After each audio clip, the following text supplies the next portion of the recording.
Hi there my fellow gamers. Ever since Valve introduced the Steamdeck a little while ago, the dream of handheld PC gaming inched closer and closer towards reality.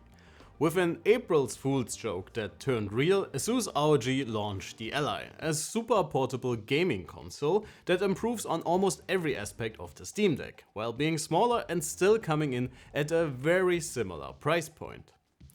We have been able to play around with it for a few days. Well, it's only been 2, so I hope I do not look too tired, but nonetheless we will tell you all about it. Almost everything about the Ally is unique, even within the newly revived handheld scene. And so the portable ROG console comes with AMD's latest Zen 4 Z1 Extreme, 16GB of insanely fast LPDDR5-6400 RAM, a swappable 512GB NVMe SSD, and a 7-inch 120Hz 1080p panel. Asus packed all of this in a white plastic body with black accents, and since this is an ROG device, there are even some customizable RGB rings around the thumbsticks. While it's arguably much more fashionable than the Steam Deck, material quality is on par for both of these. But the Ally has the advantage of a slimmer and smaller body and therefore feels a bit more dense than Valve's design. That said, with the slightly bulkier shape, the Steam Deck has the better ergonomics at its side. Its grips are a lot deeper and fit your hands just that much more naturally, but again it also feels a lot bigger in comparison. Weight for both of these puppies is pretty much on par, so I would say it comes down to personal preference, which one you like more. In addition to the upgradable onboard storage, the Ally comes with a microSD card, and guys, it's a fast one. With our reference card it can clearly beat the Steam Deck and scores quite well against the other handhelds we have tested so far. For a mobile device that will have to rely on a mobile network connection for most of its life, you will be very happy to hear that the Ally delivers in that regard. We have been able to measure exceptionally fast and stable wireless transfer speeds. And we are not just talking handheld PC fast, but also full-blown gaming laptop fast. For handhelds, probably one of the most important aspects is controls. Since they are a part of the body design, there is no way to swap out anything, so let's hope Asus did their homework. While I admit I'm not a full-blown controller aficionado, I think they did a very solid job. The thumbsticks and buttons feel pretty good and I do not have anything to complain about, but those of you looking for Hall effect thumbsticks or anything completely special like the Steam Deck's touchpads might be a little disappointed. But for the casual on-the-go gamer, this one is made for. All the inputs around the Ally's chassis do a pretty fine job, and they managed to equip the portable gamer with Hall effect triggers for some added customization. Before we get to the display and of course the performance for this puppy, let's quickly have a look at the software side of things. In stark contrast to the Steam Deck, the Ally runs a plain and simple Windows 11 OS. To cater to the smaller form factor and make things a little more accessible with the controller layout and the touchscreen, Asus included their Armoury Crate SE software. It lets you access the main functions and adjustments within a game at any time with an easy to use overlay, and in here you can change your power levels, display statistics, change the display brightness and so on. In addition, you can customize pretty much everything to your heart's desire in the main application. And ROG also added a pretty handy game library that lets you access all of your installed games and launchers in one place.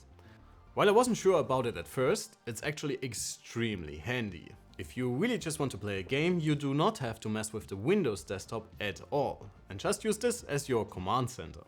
On the other hand, if you want to use the Windows desktop, this is basically a normal Windows PC at the core. So just grab a powered USB-C hub, attach an external screen, mouse and keyboard and you get a pretty decent desktop experience. If you want to take it even further, the Ally also comes with Asus's proprietary XG mobile connector.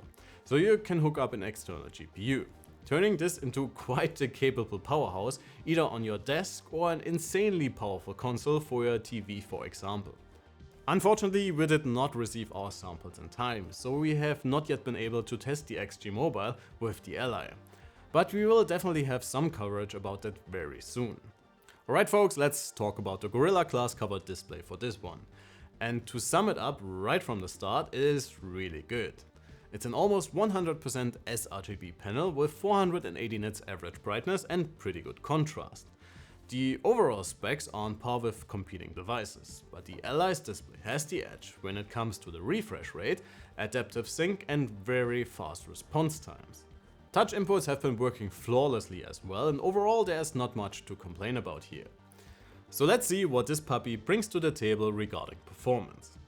AMD's Zen 4 based Z1 Extreme for this class of devices is actually a rebrand of their Ryzen 7840U. And this one is a full-fledged laptop APU coming in with 8 CPU cores, 16 threads and the latest RDNA-free graphics running with a max sustained TGB of up to 50 watts. Since the Ally runs Windows, it made it pretty easy for us to put the ROG handheld through its paces with our benchmark parkour. And in our combined performance rating, it shows the competition where it's at when it comes to CPU performance. This little guy can easily put some of the latest ultrabooks to shame, and this is especially good news if you want to use this one on your desk every now and then.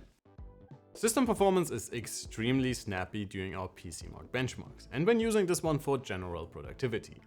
When playing games, you can easily switch back and forth between your game and the Windows desktop, and when having this one hooked up to a full setup, you will have a great time using this as your main communication device without a problem.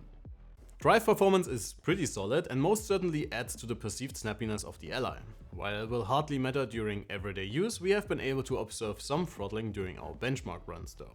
But we are not here to write emails or watch YouTube videos all day, but to play games. And in this regard, AMD and Asus really dialed up their iGPU game to 11.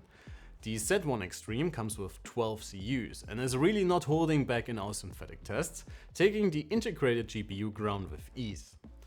By the way, if you are interested in our detailed benchmark results, please make sure to head on over to our written review. My colleague Andreas has been very hard at work to get you all the information and performance numbers for the Ally.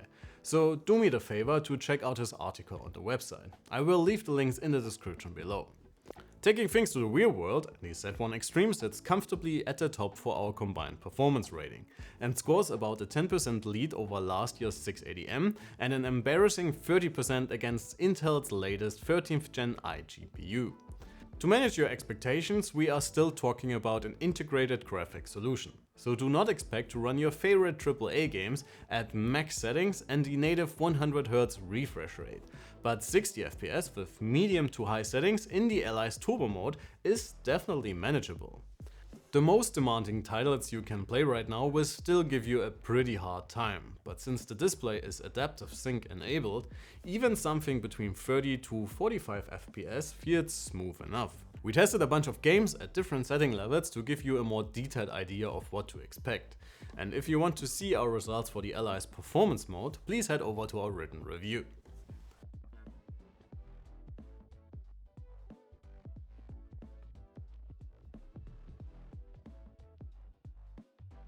In terms of fan noise, Asus's engineers did a pretty good job, and all of that performance does not come at the expense of insanely excessive noise levels. We took some samples for you so you can get an idea of what to expect.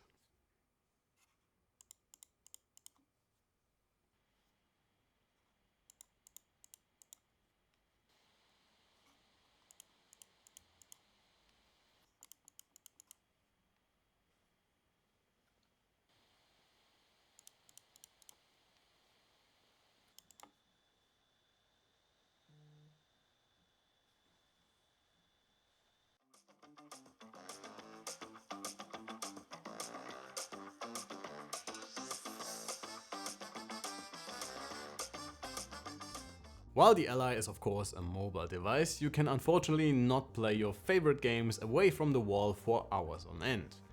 Battery life for lighter loads or video playback is really good for such a small device, but when pushing both the CPU and GPU, you should be close to an outlet or have a power bank with you to top up this small gaming machine. Alright guys, it's time to wrap it up for today. I have said it a few times this year already, but Asus is really on a roll in 2023 and pushed new form factors and exciting ideas while putting a lot of thought and optimization into their cutting edge devices to make sure you as a user have a great and streamlined experience.